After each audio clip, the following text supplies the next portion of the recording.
Welcome to Grateful Glide, where writing becomes a pathway to peace. What I love about writing is that nobody cares what you do for a living. Nobody knows your title. Nobody knows how many subscribers you have. Nobody knows how many followers you have. Out here, none of that matters. It's just you, the motorcycle, and whatever you've been carrying. And I think that's the reason so many of us ride. Not because we're trying to escape life, but because writing has a way of helping us hear ourselves again. The other day, somewhere between home and nowhere in particular, I realized how much pressure there is to become someone else. And it's not obvious pressure.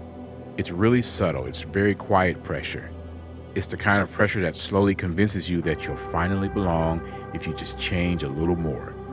Talk like them. Think like them. Believe what they believe. Want what they want. And the dangerous part is this: you rarely know when it's happening because it doesn't happen overnight. It happens one compromise at a time.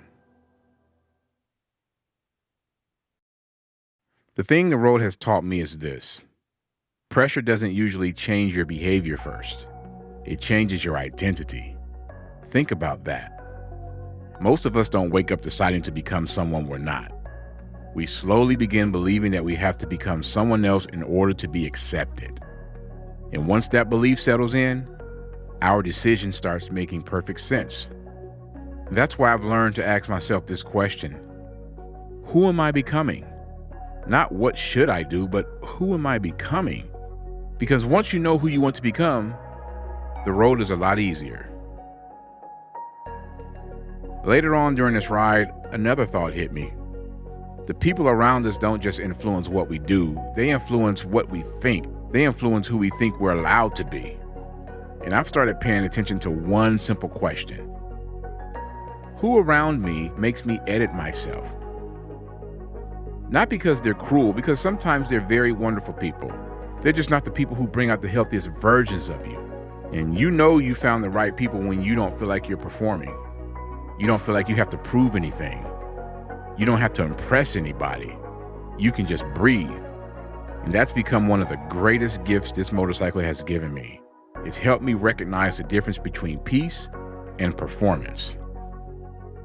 Something else that I was thinking along this ride was probably one of the hardest lessons.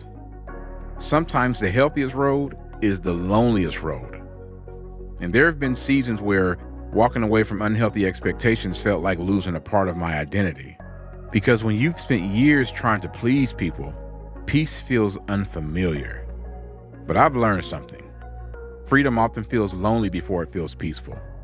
I think that's why so many riders keep riding. Because out here, there's nobody to impress. The road doesn't care what image you're trying to protect.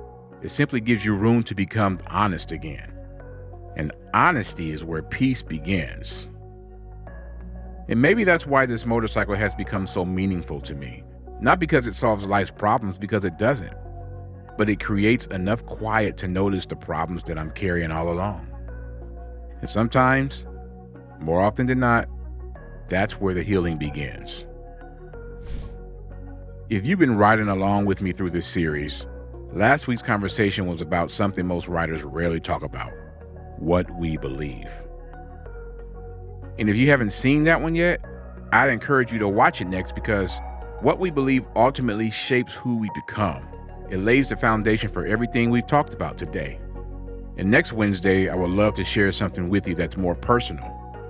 Since my mother passed away in April of 2021, and then recently my father in January of this year, 2026, I thought grief was something that I had to get over before I could fully live again.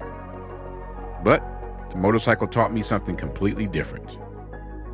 And if you've ever lost someone you love, I hope you'll ride with me for that conversation. Until then, ride safe, ride steady, and trust the one who guides your path. And I'll see you next Wednesday at 7 p.m. Eastern.